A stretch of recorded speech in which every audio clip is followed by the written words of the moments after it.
Sir ये बात अलग है कि सब अपनी अपनी राजनीतिक विचारधारा अलग रखते हैं, लेकिन आप ये जो मैसेज डाल रहे हो ना कि बीजेपी की कार्यकाल में ना तो जवान सेफ है ना ये है। सर मेरी पोस्टिंग 2006 में J&K में थी, कुपवाड़ा में। वहां पे बॉर्डर पे एक रूल था, no first fire no more than 11 NM, यानी कि जब तक पाकिस्तान की तरफ से एक भी फायर नहीं आ जाता तुम कोई फायर नहीं करोगे। नो मोर देन 11 mm मतलब वो हमारे ऊपर RPG चलाएं, मोटरार चलाएं, कुछ भी चलाएं, हम 11 mm से ऊपर का राउंड नहीं चला सकते थे वहां पे। मेरे हाथ पे ओम गुदा हुआ है।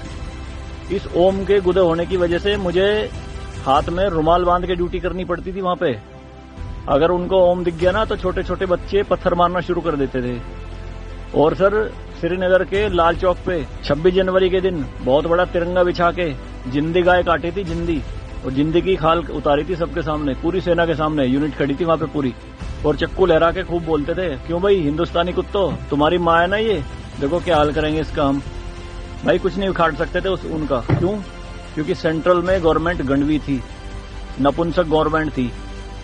हमारे सर पे चौकी बना ली थी उन्होंने, जो LAC है ना, LOC, उस पे बिल्कुल वहीं 50 मीटर के दायरे में। और रात में बड़े बड़े स्पीकर पे माइक पे बोलते थे पाकिस्तानी रेंजर्स, अरे अपनी बहनों को एक रात के लिए हमें दे दो, क्या हुआ हिंदुस्तानी नपुंसको, चलाओ गोली। कुछ नहीं कर सकते थे उनका। 2014 में जब गवर्नमेंट चेंज हुई तो सेना अध्यक्ष बिपिन रावत साहब जब उनसे मिले तो उन्होंने बताया कि बॉर्डर के हालात खराब है सर, छूट नहीं है जवानों को कुछ भी। तो PM मोदी ने कहा था कि छूट मेरी तरफ से पूरी है, मैं नहीं जाऊंगा वहां लड़ने, तुम जाओगे।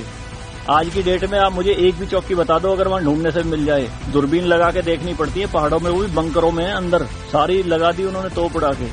शांति काल में आप 155 mm की बोफोर्स टाइप की तोप नहीं चला सकते, UNO का रूल है। लेकिन 2014 में ये बोफोर्स भी चली J&K में पाकिस्तान की तरफ चौकी उड़ाने के लिए। तो सर ये मत कहिए कि बीजेपी के कार्यकाल में जवान मर रहे हैं, ये हो रहा है। सर सेना के जो हाथ खुले हैं ना वो बीजेपी के कार्यकाल में ही खुले हैं। मैं इसका जीता जागता प्रत्यक्ष आपके सामने बैठा हूं।